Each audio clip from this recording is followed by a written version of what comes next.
हाय viewers, वेदांत academy के इस video में मैं कौशिक आप सभी का स्वागत करता हूं। फिर से इलेक्ट्रिसिटी का 14th एपिसोड आज हम लोग देख रहे हैं। Heating effect of the current आज हम लोग कवर करने जा रहे हैं। तो यहाँ पर हम देख लेते हैं कि हीटिंग इफेक्ट क्या होता है करंट में। तो बेसिकली देखा जाए तो हीट जो करता है करंट, इससे पहले वाले वीडियो में हमने देखा कि वर्क डन होता है।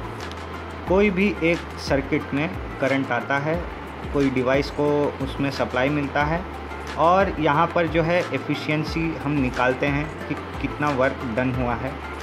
लेकिन कोई भी ऐसी मशीनरी नहीं है जो कि 100% एफिशिएंट होती है।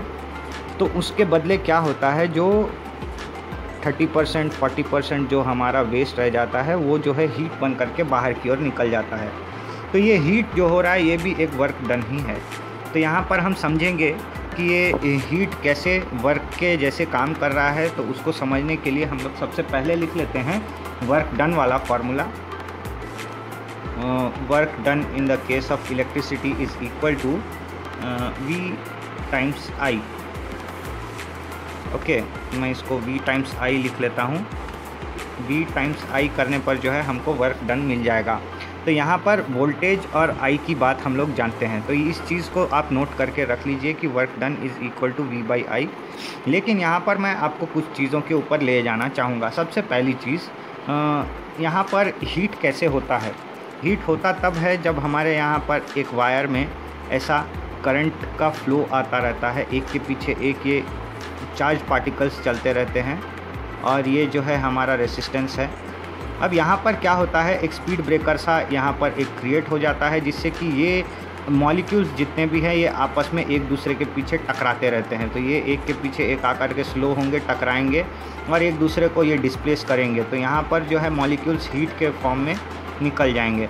तो ये जो होता है ये कैसे होता है, अगर आपकी रेसिस्टिविटी ज़्यादा है तो यहाँ पर ज़्यादा कोलिजन्स होंगे और ज़्यादा यहाँ पर जो है हीट प्रोड्यूस होगा। तो यहाँ पर सीधी सी बात ये है, अगर आपके किसी भी सर्किट में डिवाइस का रेसिस्टेंस ज़्यादा है, more resistance means more resistance means more heat. Okay, जितना ज़्यादा रेसिस्टेंस होगा उतना ज़्यादा ही हीट होगा। लेकिन यहाँ पर देखिए रेसिस्टेंस को लेके कोई बात ही नहीं है, यहाँ पर आर मेंशन ही नहीं किया गया है। दूसरी चीज़, मैं आपको एक और चीज़ आपको यहाँ पर बता देना चाहता हूँ। अगर हमारा जो करंट का फ्लो है, फिर से मैं यहाँ पर एक वायर बनाता हूँ, उसका क्रॉस सेक्शनल इमेज यहाँ बनाता हूँ। ये हमारा जो है यहाँ पर रेसिस्टेंस है। अब यहाँ पर अगर करंट का फ्लो, अगर 1 मिनट में 3 चार्ज पार्टिकल्स यहाँ से फ़्लो हो रहे हैं, तो क्या यहाँ पर समझ लीजिए कि 2 पार्टिकल्स जो हैं वो आगे बढ़ गए और 1 पार्टिकल उड़ के चला गया। लेकिन जब हम यहाँ पर करंट की इंटेंसिटी यानी I को, करंट के फ़्लो को हम बढ़ा देते हैं, एक के बदले 4-5 इलेक्ट्रॉन्स एक साथ यहाँ पर जल्दी जल्दी फ़्लो करने लगते हैं, तो यहाँ पर 2-3 इलेक्ट्रॉन्स ही इस तरफ आ सकते हैं और 2-3 और इलेक्ट्रॉन्स जो है यहाँ पर हीट के रूप में तब्दील हो जाएंगे। तो हीट यहाँ पर एक और चीज़ फैक्टर इंपॉर्टेंट रखता है कि जितना ज़्यादा करंट का फ्लो होगा उतना ज़्यादा ही हीट भी होगा, क्योंकि जल्दी जल्दी चार्ज पार्टिकल्स मूव करेंगे और एक दूसरे से कोलाइड करेंगे। So here is one more thing is more I means more heat. तो यहाँ पर हम समझ रहे हैं कि हमको ज़्यादा रेसिस्टेंस भी चाहिए और ज़्यादा करंट का फ्लो भी चाहिए, ताकि हम लोग हीट को जो है बढ़ा सकें। कम करंट फ्लो होगा तो कम हीट प्रोड्यूस होगी, ज़्यादा करंट फ्लो होगा तो ज़्यादा हीट प्रोड्यूस होगी। कम रेसिस्टेंस रहेगा तो इजीली पास हो जाएगा, कोई कोलिजन नहीं होगा यहाँ पर। और ज़्यादा यहाँ पर अगर रेसिस्टेंस रहा तो चार्ज पार्टिकल्स ज़्यादा कोलाइड करेंगे और जो है हीट में तब्दील हो जाएंगे। तो यहाँ पर हमको गौर करने वाली बात यह है कि I तो यहाँ मौजूद है, लेकिन यहाँ पर R मौजूद नहीं है। तो हम इसको जो है V को जो है यहाँ से हटाने की कोशिश करेंगे और इसके जगह R लेके आएंगे। तो हम लोग ओम्स लॉ के हिसाब से जानते हैं V is equal to IR। ये हमारे यहाँ पर ओम्स लॉ में दिया गया है। तो हम जो है यहाँ पर जो V था उसके जगह पे हैं IR कर देते हैं हम लोग। तो यहाँ पे V के जगह हम लोग लिखेंगे I टाइम्स R, और यहाँ पर जो है हमारा ऑलरेडी एक I मौजूद ही था, VI था जो फार्मूला, उसमें हमारे R यहाँ पे I एक मौजूद ही था। तो ये क्या हो गया, सिंपली I² R ये बन गया। तो यहाँ पर हम वर्क डन की जगह पे हम देख लेते हैं, हम क्या लिखेंगे यहाँ पर, heat is equal to I² R। अब हम चाहे तो यहाँ पर एक और चीज़ लिख सकते हैं कि ये जो हमारा I है इसको हम लोग जो है थोड़ा चेंज करके v² बना सकते हैं, क्योंकि v is equal to IR होता है, हम लोगों को मालूम है। तो I इज़ इक्वल टू क्या होगा, v डिवाइडेड बाई R होगा। तो I² हमारा कितना होगा, तो हम लोग जो है I² की जगह पे v/r² लिख देंगे, और ये R तो यहाँ है ही, तो ये हो जाएगा v² times R into R times R, ये R कैंसिल हो गया, तो ये बन गया हमारा v²/r। तो ये एक और यहाँ पर फॉर्मूला हमारा निकल करके सामने आया, heat is equal to v²/r।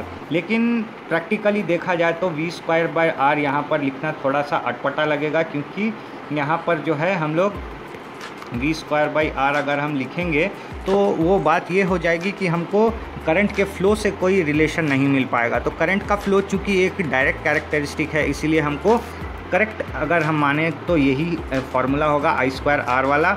v²/r हम कब यूज़ करेंगे, जब हमको क्वेश्चन में दिया रहेगा कि यहाँ पर जो है एक ऐसा सर्किट है जिसका पोटेंशियल डिफरेंस इतना दिया गया है और रेसिस्टेंस इतना दिया गया है, I का कोई यहाँ पर मेंशन नहीं किया गया है। तो यहाँ पर ऐसे केसेस में क्या करते हैं हम लोग v²/r को यूज़ कर सकते हैं, लेकिन जनरल फार्मूला जो होगा हीट का वो होगा ऑलवेज़ I²/r। अब यहाँ पर हम लोगों को ये चीज़ पता चल गई कि हीट का फार्मूला जो है वो I²R है और v²/r है। अब मैं आपको एक जनरल नॉलेज के लिए आपको एक चीज़ बता देता हूँ। अगर हमने जो है यहाँ पर 2 मीटर लंबा केबल लिया है तो उसका समझ लीजिए कि हीट वो जो है 100 जूल हीट प्रोड्यूस करता है। 100 वाट का बल्ब इसके अंदर ऐसे लगा हुआ है, तो ये 100 वाट का बल्ब जो है ये 100 जूल पैदा करता है।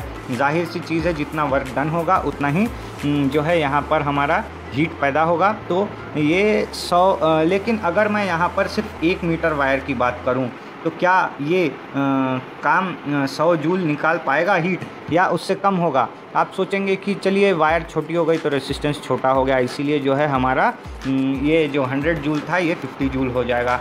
लेकिन यहाँ पे मैं आपको एक बात याद दिला देना चाहता हूँ, हम लोगों ने जब ओम्स लॉ पढ़ा था तो according to Ohm's law actual में जो लॉ था V is directly proportional to I, हमने इसको एक I के साथ में R कांस्टेंट लगाया था। तो हमेशा याद रखिए यहाँ पर चूंकि हमारा मेटल चेंज नहीं हो रहा, हमारा कंडक्टर चेंज नहीं हो रहा, स्पेसिफिक रेसिस्टेंस की बात यहाँ पर जब आएगी तब ही रेसिस्टेंस चेंज होगा। अदरवाइज़ हमारा जितना यहाँ पर जो है यहाँ पर हमने जो कंडक्टर यूज़ किया है उसका रेसिस्टेंस कभी भी चेंज नहीं होता, because it is always a constant.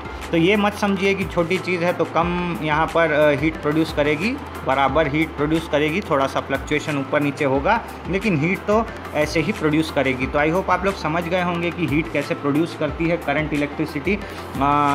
मिलते हैं अगले वीडियो में। आज के वीडियो में व्यूअर्स इतना ही।